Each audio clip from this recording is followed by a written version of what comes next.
সেই আস্থার জায়গাটা আমরা কিন্তু বিএনপির কাছ থেকে পাচ্ছি না।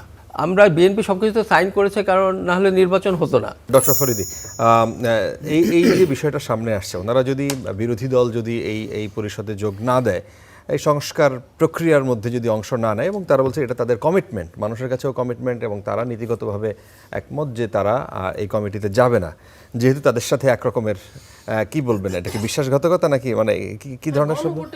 গণভোটের সাথে আপনি জনগণের সাথে ছলনা, মিথ্যা ছলনা করা, মিথ্যা কথা বলা। আচ্ছা, জনগণের সাথে ছলনা করেছে তাদের ভাষায়। তো সংসদে বিএনপির 2/3 সংখ্যাগরিষ্ঠতা আছে। এখন তারা চাইলে তাদের মতো করে মানে সংবিধান সংশোধন করতে পারত, যেটা ডক্টর সায়ন্ত তিনি বলছেন। এই ক্ষেত্রে বিরোধী দলের সংবিধান সংশোধনের বিশেষ সংসদীয় কমিটিতে যুক্ত হওয়া বা না হওয়ার কোনো কিছুকে ম্যাটার করে?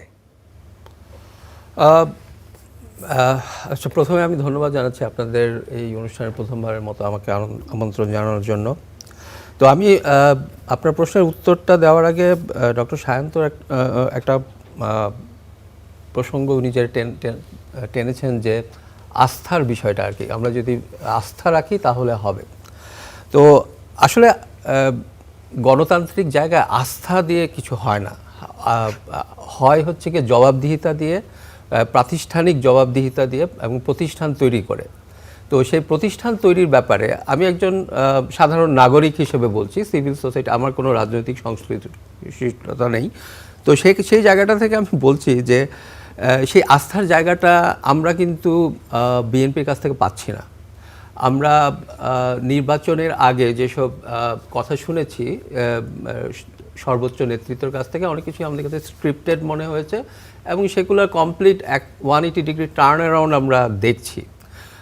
আমরা এরকম শুনেছি যে নির্বাচনের আগে নাকি জুলাই সনদে গণভোটে হ্যাঁ ভোট দেওয়ার কথা হঠাৎ বিএনপি বলা শুরু করেছে, কিন্তু নাকি পার্টি থেকে নির্দেশ ভেতরে এসেছে যে না ভোট দেওয়ার জন্য।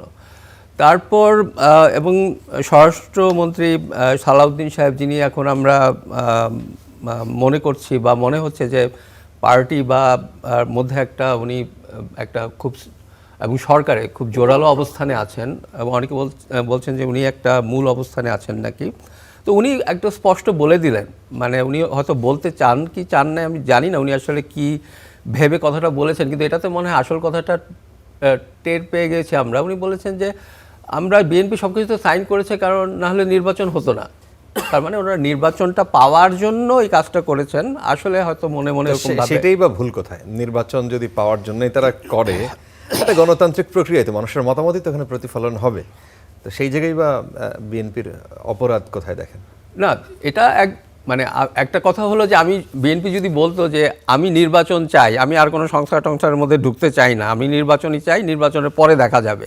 বিএনপির কথা তো বলেছে, তো বিএনপির সিনিয়র কেউ কিন্তু মানে তার আগে বলেছে যে এই সংস্কার পরে দেখা যাবে, কিন্তু যদিও একটা দীর্ঘ প্রক্রিয়ার মধ্য দিয়ে একটা, যেহেতু মুখে তো অনেক কথা বলা যায়, কিন্তু কাগজে কলমে কি হচ্ছে সেটা আমাদের দেখতে হবে আর কি। কাগজে কলমে তো তারা সাইন করেছে, জি, যে সংস্কারের জন্য তারা সাইন করেছে, তাই না? তার মানে তারা সংস্কারের জন্য অঙ্গীকারবদ্ধ।